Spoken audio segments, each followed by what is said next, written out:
नमस्कार, बहुत बहुत स्वागत आपका आदि टीवी पर। मैं हूं आपके साथ पारुल। मध्य प्रदेश सरकार की पहल पर हम होंगे कामयाब अभियान चलाया जा रहा है, जिसके तहत महिलाओं के विरुद्ध हिंसा को लेकर समाज में खासकर पुरुषों के बीच जागरूकता का प्रसार किया जाएगा। इससे संबंधित कानून के विषय में जानकारी भी दी जाएगी और अनेक कार्यशालाओं का आयोजन किया जाएगा। महिलाओं के विरुद्ध हिंसा हो या घरेलू हिंसा, किसी भी तरह की हिंसा समाज का एक नासूर बन चुका है। अनेक महिलाएं इस तरह की हिंसा का सामना करती हैं और कई बार ये हिंसा उनकी जान के लिए घातक हो जाती है। हिंसा न केवल महिलाओं के आत्मसम्मान को तोड़ती है, बल्कि उन्हें कुंठा और निराशा के दलदल में धकेल देती है। मध्य प्रदेश सरकार ने जो पहल की है वो सार्थक है। उम्मीद है इसका अच्छा परिणाम निकलेगा और इसी विषय पर आज हम चर्चा करने की कोशिश करेंगे। पहले एक रिपोर्ट आपको दिखा देते हैं, देखिए।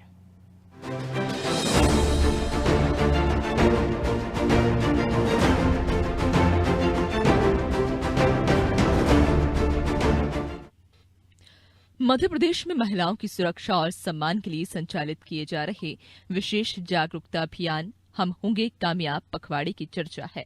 मुख्यमंत्री डॉक्टर मोहन यादव ने महिलाओं की सुरक्षा और सम्मान के लिए संचालित किए जा रहे विशेष जागरूकता अभियान हम होंगे कामयाब पखवाड़े को सफल बनाने की अपील की है। सीएम ने जारी अपने संदेश में कहा है कि हमारी बेटियों और बहनों की सुरक्षा और सम्मान सुनिश्चित करना आवश्यक है। बेटियों और बहनों की सुरक्षा और सम्मान केवल सरकार या पुलिस की जिम्मेदारी नहीं है, बल्कि समाज के हर व्यक्ति की जिम्मेदारी है। इस दृष्टि से 25 नवंबर से 19 दिसंबर तक हम होंगे कामयाब पखवाड़ा मनाने जा रहे हैं। इसमें पुरुष वर्ग की भूमिका ज्यादा अहम है। पुरुष अपनी सोच और व्यवहार में बदलाव लाकर समाज में फैले नकारात्मक दृष्टिकोण को चुनौती दे सकते हैं, जो महिलाओं के प्रति हिंसा का मुख्य कारण है। मुख्यमंत्री डॉक्टर मोहन यादव ने कहा कि हम सब पुरुषों की जिम्मेदारी है कि हम अपने समाज और परिवार में अपनी माता बहनों को सुरक्षित रखें और उनकी चिंता करें। हमें जन्म से ही घर में लड़कों को ये सिखाना होगा कि हर बेटी और महिला सम्मान की पात्र है। बेटियों के साथ शारीरिक हिंसा या शोषण न हो, इसकी चिंता करें और उन्हें अपने बराबर का समझें। आपको बता दें कि मध्य प्रदेश में हम होंगे कामयाब पखवाड़े में लगातार 15 दिन विभिन्न विभागों के समन्वय से जागरूकता गतिविधियां आयोजित की जाएंगी। पखवाड़े के प्रथम दिन राज्य स्तरीय 2 दिवसीय जेंडर संवेदीकरण कॉन्स्टलेशन कार्यक्रम होगा, जिसमें सभी जिलों के संबंधित विभाग के अधिकारी कर्मचारी वर्चुअल शामिल होंगे। दूसरे दिन युवाओं के साथ जेंडर आधारित हिंसा पर संवाद और जेंडर आधारित हिंसा का मनोवैज्ञानिक प्रभाव विषय पर चर्चा होगी। साथ ही जिला और विकास खंड स्तर पर जेंडर संवेदनशीलता और जेंडर आधारित मुद्दों से निपटने पर आंगनवाड़ी कार्यकर्ताओं, बाल देखभाल संस्था के कर्मचारियों, वन स्टॉप सेंटर, शक्ति सदन, शौर्य दल और शक्ति निवास तथा ऊर्जा महिला डेस्क कर्मियों के लिए वेबिनार एवं कार्यशाला होगी। पखवाड़े के तीसरे दिन 27 नवंबर को जिला विकास खंड और ग्राम स्तर पर बाल विवाह निषेध अधिनियम और इन कानूनों के उल्लंघन के कानूनी परिणामों पर वेबिनार और सत्र का आयोजन और बाल विवाह मुक्त भारत की प्रतिज्ञा दिलाई जाएगी। इसी क्रम में महिलाओं के अधिकारों, हेल्पलाइन और शी बॉक्स पोर्टल के प्रति जागरूकता लाने, पॉक्सो, घरेलू हिंसा और बाल विवाह निषेध जैसे प्रमुख कानूनों का प्रचार प्रसार संचार के विभिन्न माध्यमों से किया जाएगा। जिला विकास खंड और ग्राम स्तर पर घरेलू हिंसा से महिलाओं की सुरक्षा अधिनियम पर संवाद कार्यक्रम होंगे। घरेलू हिंसा की रिपोर्ट करने और उपलब्ध सहायता सेवाओं तक पहुंचने के महत्व पर केंद्रित गतिविधियां होंगी। इसके अतिरिक्त कानूनी जागरूकता संबंधी कार्यशाला के साथ सेमिनार, संवाद, काव्य प्रतियोगिता, पीसी और पीएनडीटी एक्ट के प्रति जागरूकता लाने, रैली, चित्रकला प्रतियोगिता और सामुदायिक चर्चाएं होंगी। पखवाड़े के अंतर्गत समुदाय जेंडर उन्मुखीकरण, संस्थागत संबंधों को मजबूत करना, सकारात्मक मर्दानगी, पुरुष तत्व विषय पर संवेदीकरण, आपातकालीन हेल्पलाइन और साइबर सुरक्षा पर जागरूकता, कार्यस्थल पर महिलाओं को यौन उत्पीड़न से सुरक्षा, साइबर सुरक्षा एवं डिजिटल साक्षरता के प्रति जानकारी देकर जागरूकता गतिविधियां आयोजित की जाएंगी। पखवाड़े के अंतिम दिन राज्य स्तरीय समापन कार्यक्रम होगा, जिसमें स्थानीय जनप्रतिनिधि भी शामिल होंगे। साथ ही सभी जिलों से अधिकारी वर्चुअली शामिल होंगे।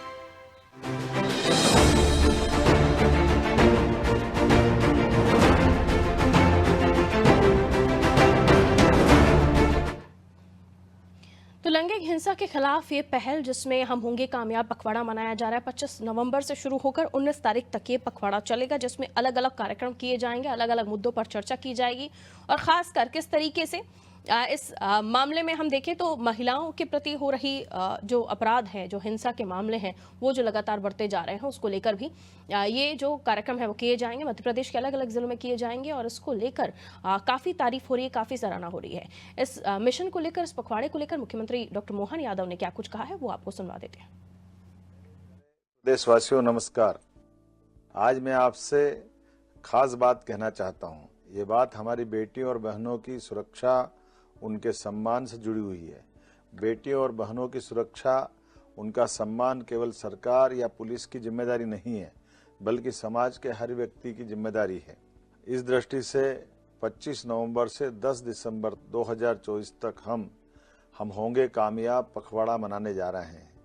विशेषकर पुरुष वर्ग की भूमिका इसमें ज़्यादा महत्वपूर्ण है। पुरुष अपनी सोच और व्यवहार में बदलाव लाकर समाज में फैले नकारात्मक दृष्टिकोण को चुनौती दे सकते हैं, जो महिलाओं के प्रति हिंसा का मुख्य कारण है। हम सभी पुरुषों की जवाबदारी है कि हम अपने परिवार एवं समाज में हमारी सभी माता बहनों को सुरक्षित रखें और उनकी चिंता करें। हमें जन्म से ही अपने घर में लड़कों को ये सिखाना होगा, वो हर बेटी और महिलाओं का सम्मान करे, बेटियों के साथ किसी तरह की शारीरिक या शोषण हिंसा न हो इसकी चिंता करे, उन्हें अपना बराबरी का समझे। माता पिता घर के लड़कों को जागरूक करें कि वह महिलाओं पर होने वाली हिंसा का विरोध कर सके। मेरा आप सबसे अनुरोध है, अपने परिवार और समाज में समानता का माहौल बनाए। बेटे बेटी महिलाओं का, पुरुष का भेदभाव समाप्त होना चाहिए। देखिए, महिला सशक्तिकरण को लेकर वैसे तो अनेक कार्यक्रम होते हैं, लेकिन ये हम पखवाड़ा आयोजित कर रहे हैं जिसमें बहुत सारी संस्थाएं और सभी हमारे विभाग मिलकर के और खासकर बच्चियों और महिलाओं पे जो हिंसात्मक जो चीज़ें होती है उनकी कैसे रोकथाम की जा सके और इसको लेकर के यहाँ पे परिचर्चा होगी और मुझे लगता है कि बहुत सार्थक होगी और इससे नीचे उतारने का काम। तो देखिए, जो महिलाओं के प्रति हिंसा के मामले हैं, जैसे कि मुख्यमंत्री साहब ने भी कहा कि ये सिर्फ पुलिस के काम की वजह से, कानून की वजह से नहीं रुकेंगी, इसमें समाज को भी अपनी भागीदारी दर्ज करानी होगी और इसलिए अलग अलग पखवाड़े जिसमें अलग अलग कार्यक्रम होंगे और इन्हीं को हम समझने की कोशिश करते हैं। देखिए, कई ऐसी धाराएं हैं, कानून है जिसको लेकर अभी हम चर्चा करने की कोशिश करेंगे कि उसकी जानकारी लोगों को होनी चाहिए। और ये भी क्योंकि देखिए 25 नवंबर का दिन अंतर्राष्ट्रीय महिला हिंसा उन्मूलन दिवस के रूप में भी मनाया जाता है और उसको लेकर जागरूकता लाने की कोशिश की जाती है और 25 तारीख से ही 19 तारीख तक ये जो पखवाड़ा है शुरू हो रहा है, जिसमें देखिए पहले दिन तो क्या होगा, राज्य स्तरीय 2 दिवसीय जेंडर संविधिकरण कंसल्टेशन कार्यक्रम होगा और फिर दूसरे दिन के साथ जेंडर आधारित हिंसा का मनोवैज्ञानिक प्रभाव क्या है इस पर चर्चा होगी, जेंडर आधारित हिंसा पर संवाद होगा। तो ऐसे कई कार्यक्रम हैं जो इस पखवाड़े के बीच में होंगे और इसी को लेकर हम समझने की कोशिश करते हैं, क्योंकि इसमें एक दिन ऐसा भी होगा जिसमें कानून के बारे में भी जानकारी दी जाएगी, जागरूक किया जाएगा। क्योंकि हम देखते हैं कि कई घरों में महिलाएं हिंसा का शिकार होती हैं लेकिन अपनी आवाज़ नहीं उठाती हैं और उठाती भी हैं तो कई बार वो कोर्ट कचहरी के चक्कर में नहीं पड़ना चाहती, इसलिए वो अपना कदम पीछे ले लेती हैं और उसके बाद लगातार वो शिकायत करती रहती हैं, लेकिन कोई कानूनी तरह से वो सलाह नहीं ले रही होती है। कई ऐसी चीज़ें हैं जो सामने आई हैं और उसकी वजह से महिलाओं ने आत्मघाती कदम भी उठाए हैं। इसलिए मुख्यमंत्री संवेदनशील हैं और चाहते हैं कि इस मामले में न केवल समाज जागरूक हो बल्कि इस समाज में वो धारणा भी आए कि महिलाओं को किस तरह से सम्मान देना चाहिए, किस तरह से कंधे से कंधा मिलाकर जो महिलाएं चल रही हैं तो उन्हें उनके कामों को भी सराहा जाना चाहिए।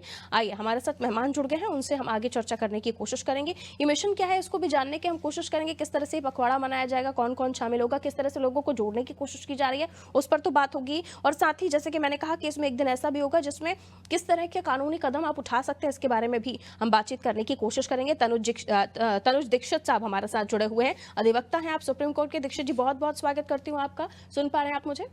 बिल्कुल। और साथ ही हमारे सहयोगी रिजवान भी हमारे साथ जुड़ गए हैं राजधानी भोपाल से। यहाँ से आप देखिए अलग अलग जिलों में इस पखवाड़े को मनाया जाना है लेकिन राजधानी में भी कार्यक्रम किए जाने हैं। तो पहले हम इस कार्यक्रम को लेकर, इस जो पखवाड़ा जो मनाया जा रहा है उसको लेकर हम जान लेते हैं रिजवान के पास क्या जानकारी है, किस तरीके से मनाया जा रहा है। आज से शुरू हो गया है तो क्या तस्वीर आप देख पा रहे हैं और हमारे दर्शकों को क्या दिखाएंगे रिजवान?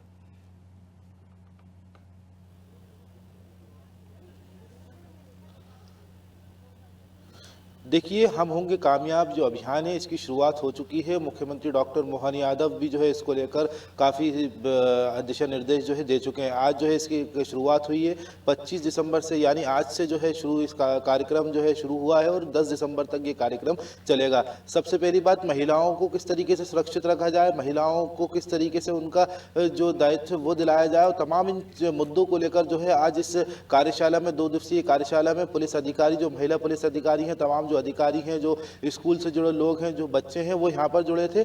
और आप देख सकते हैं किस तरीके से यहाँ पर स्टॉल जो है ये महिलाओं के लिए जो है लगाए गए हैं। अलग अलग स्टॉल, किस तरीके से उनको जागरूक किया जाए, लोगों को किस तरीके से महिलाओं के प्रति जागरूक किया जाए, इन तमाम बातों को यहाँ पर दर्शाया गया है। हमारे साथ कुछ महिला हैं जिन्होंने स्टॉल यहाँ पर लगाए हैं, उनसे बात करेंगे। मैम, एक अलग यूनिक आपने स्टॉल लगाया है, किस तरीके से जो अभियान है उसकी शुरुआत हुई है, उसको किस तरीके से देखती हैं?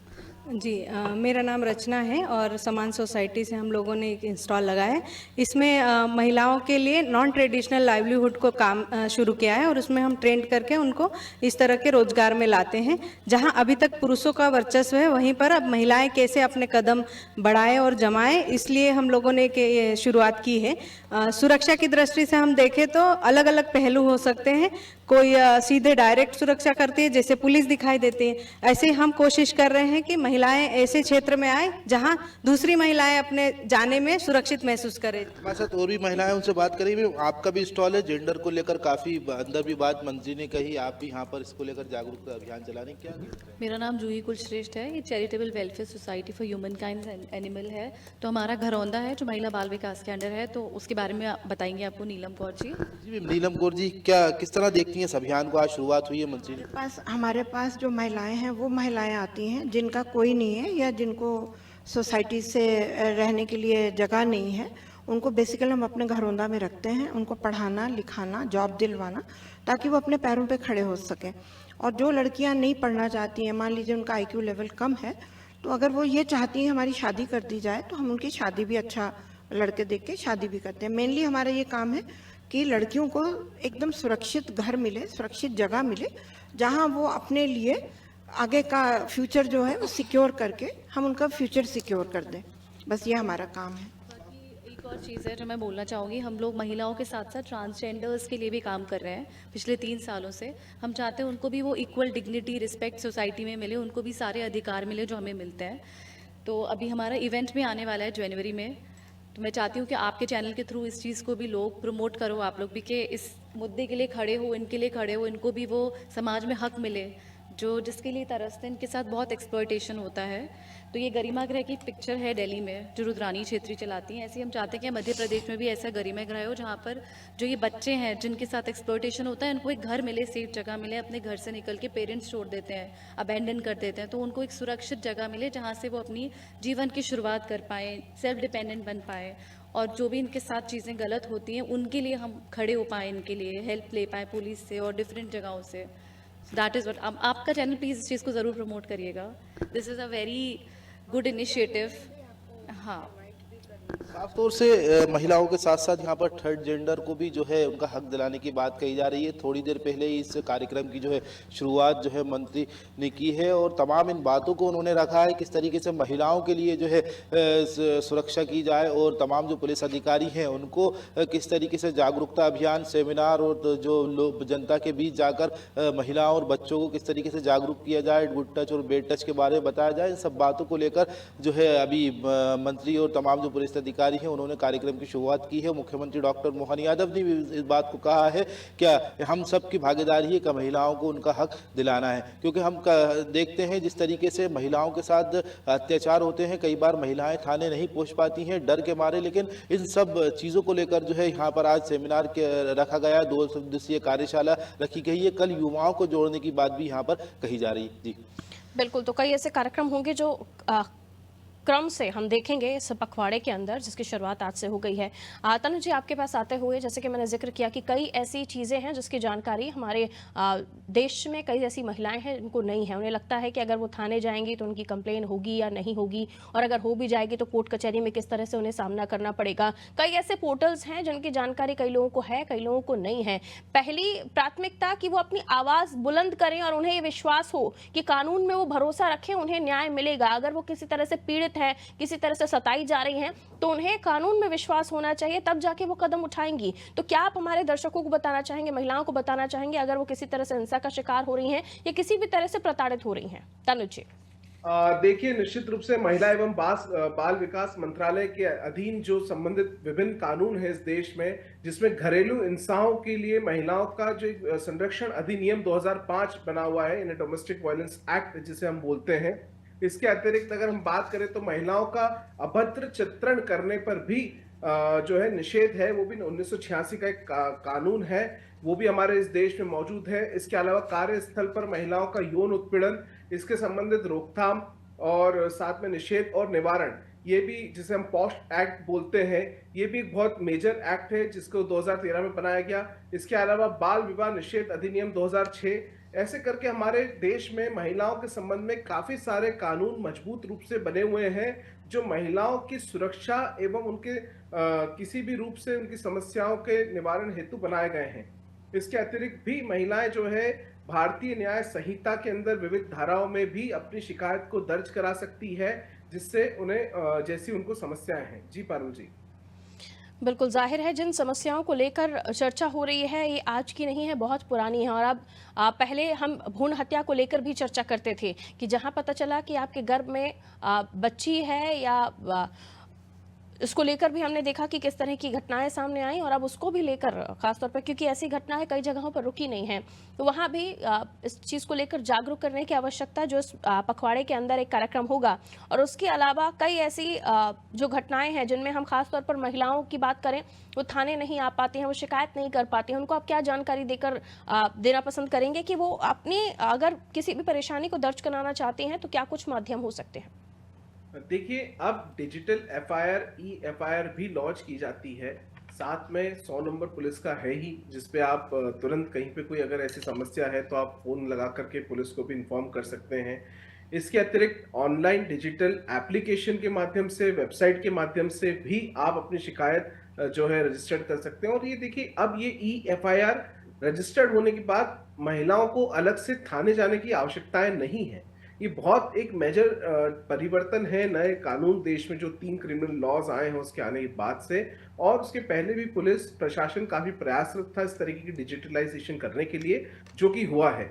वहीं हम अगर पखवाड़ा, ये जो एक मध्य प्रदेश शासन का जो एक कार्यक्रम जो शुरू हुआ उसकी अगर बात करें, तो पखवाड़े का मतलब होता है एक ऐसी कार्यशाला, एक ऐसे जो कि 2 सप्ताह तकरीबन 14 दिनों के लिए इसका आयोजन किया जाता है। और निश्चित रूप से महिलाओं के लिए अगर सरकार, प्रशासन और निर्मला भूरिया जो मिनिस्टर है मध्य प्रदेश की महिला बाल विकास मंत्री, वो भी अगर इस तरीके से स्तर पे सोच रही है, तो निश्चित रूप से ये बहुत ही अच्छा प्रयास, सराहनीय प्रयास है सरकार का। और ऐसे कार्यक्रम आगे भी और आयोजित करते रहना चाहिए। जी पारुल जी। जो ये कार्यक्रम है, अगर ये इसी तरह से अलग अलग जगहों पर संचालित हो, और ये पखवाड़ा खासतौर पर मनाया जा रहा है, लेकिन इसके अलावा भी इससे पहले जो हमने कुछ खबरें अपने दर्शकों को बताई, उसमें ये भी था कि अलग अलग जगहों पर जो महिला हेल्प डेस्क है वो भी थाने में मौजूद रहेगी। अगर किसी तरीके से असहज महसूस करते हैं महिलाएं थाने में जाकर पुरुष ऑफिसर से बात करने में या पुलिस अधिकारियों से बात करने में, तो महिला पुलिस अधिकारी भी वहाँ मौजूद होगी। मैं आ रही हूँ तनुज जी आपके पास। रिजवान, इस तरह के कार्यक्रमों से इतर, क्योंकि आप धरातल पर क्राइम कवर करते हैं और कई ऐसे मामले आपके सामने भी आते हैं जब हम देखते हैं कि महिलाओं को इंसाफ दिलाने में पुलिस अपना पूरा योगदान देती है, लेकिन कई ऐसे मामले जिसमें जो महिलाएं हैं वो आवाज़ उठाना चाहती हैं, फिर घरेलू दबाव की वजह से या फिर परिस्थितियों का आकलन करके वो अपना जो कंप्लेन है वो वापस ले लेती हैं। इस तरह के कई मामले हैं। क्या जिक्र करना चाहेंगे आज के इस पखवाड़े को लेकर? क्या इन चीज़ों से, इस 15 दिन के डिस्कशन से जो चीज़ें आप देख रहे हैं, इसमें हर दिन बदलाव होगा? क्या इन चीज़ों में सुधार देखा जाएगा? क्या आकलन कर रहे हैं?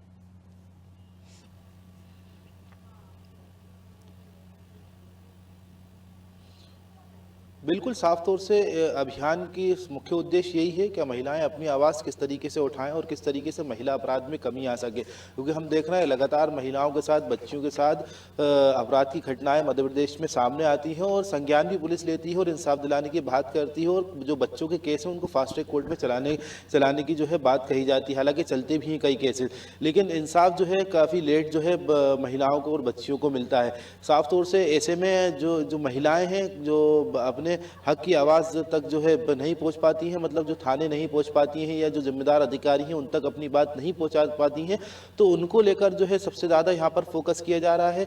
जो घरी घर में जो है पीड़ित जो महिलाएं हैं वो घुट घुट कर जो मर रही हैं। हमने देखा था पिछले 1 महीने पहले एक मामला सामने आया था, पुलिस ने एक 26 साल से जो बंधक महिला थी, जो अपने ससुराल में बंधक बनी हुई थी, उसको जो है वहाँ से रेस्क्यू करके निकाला था। उसकी हालांकि 2 दिन बाद मौत हो गई थी। ऐसी जो महिलाएं हैं उनको यहाँ पर चिन्हित किया जाएगा और जो जागरूकता अभियान है, जो सेमिनार है, उनमें महिलाओं को जो आसपास के जो लोग हैं जो इस बात का जिक्र करेंगे, उनको सबसे ज़्यादा जो NGOs हैं उनको जोड़ा जा रहा है ताकि ऐसी महिलाएं निकल कर आएँ और अपनी आवाज़ उठाएं, ताकि उनके साथ जो है अपराध में किसी तरीके की कमी आ सके। हमारे साथ महिलाएं भी कुछ मौजूद हैं, उनसे इसी बात पर चर्चा करेंगे। क्या वो मैम, लगातार ये देखने में आता है कुछ महिलाएं, मतलब 20 से 30% ऐसी महिलाएं जो अपनी आवाज़ नहीं उठा पाती हैं, तो उनको लेकर किस तरीके से यहाँ पर अभियान की जो शुरुआत हुई, किस तरीके से सामने आना चाहिए और किन लोगों को उनको जोड़ना? हमारे यहाँ क्या है, ज़्यादातर आप देखिए महिला के साथ जो भी है होता रहता है उसके साथ गलत काम, लेकिन वो आवाज़ नहीं उठाती, वो थाने तक नहीं जाती हैं।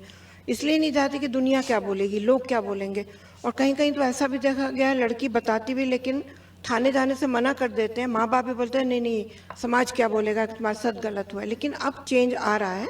हमारा ये इस तरह की जो संस्थाएं हैं, जैसे घरौंदा है, हमारे पास लड़कियां आके बोलती हैं, हम उनको बाकायदा उनको हम सुरक्षित देते हैं और हम उनके लिए लड़ते हैं। अगर वो नहीं जाना चाहते हैं, आप मत जाओ, हम आपके लिए लड़ेंगे, हम आपके लिए केस करेंगे, हम कोर्ट जाएंगे आपके लिए और आपको जो इंसाफ है दिलवाएंगे, और दिलवाया भी है लड़कियों को।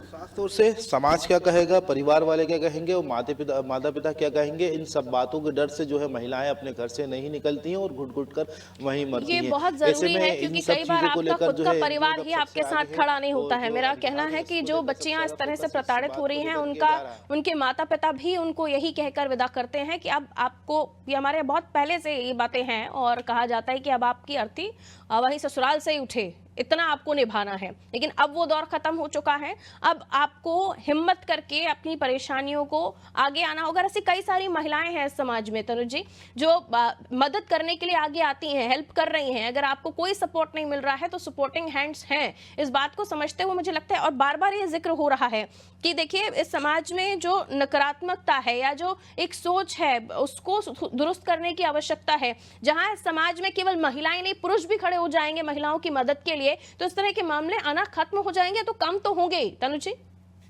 बिल्कुल, जिस तरीके से अभी महिलाओं के लिए अलग अलग तरीके की सरकार के साथ NGOs खड़ी हैं कंधे से कंधा मिलाकर के, जिस तरीके की ऐसी कई सारी संस्थाएं काम कर रही है, निश्चित काबिले तारीफ है और इनसे महिलाओं को कहीं ना कहीं हौसला मिलता है। इसके अतिरिक्त जैसा मैं दर्शकों की बातों को सुन रहा था, उसमें जानकारी आती कि महिला अगर पुलिस थाने जाने में हिचकती हैं या कंप्लेंट करने में डरती हैं, तो ऐसे में महिलाओं के लिए खुद हेल्पलाइन नंबर भी है 181 और साथ ही 1098। ये दोनों नंबर ऐसे हैं जिसपे महिलाएं फोन करके फोन पर ही अपनी समस्याएं बता सकती हैं और उन शिकायतों के निवारण के लिए मदद मांग सकती हैं। इसके अतिरिक्त इमरजेंसी हेल्पलाइन 112 भी मौजूद होती है और ये सभी देखिए महिलाओं के उत्थान के लिए, महिलाओं की जरूरत पड़ने पर उनको कोई किसी तरीके की कठिनाइयां थानों पर जाकर के, परेशानियां जाकर के सामना ना करना पड़े, उसीलिए इस तरीके की हेल्पलाइंस भारत सरकार ने भी बना रखी जी, और महिलाओं को इसका इस्तेमाल भी करते रहना चाहिए। बिल्कुल, अगर आप कहीं भी ऐसी पीड़ा से जूझ रही हैं तो सरकार आपकी मदद के लिए है, लेकिन उसके लिए आपको अपनी आवाज उठानी पड़ेगी, तभी पता चल पाएगा कि आप किस परेशानी में हैं। तनुज जी, बहुत शुक्रिया हमारे साथ जुड़ने के लिए। रिजवान, शुक्रिया जानकारी देने के लिए। आत्मसम्मान, आत्मविश्वास, आत्मनिर्भरता, ये हर एक महिला चाहती है, लेकिन मुमकिन नहीं कि उसे वो सब कुछ हासिल हो सके।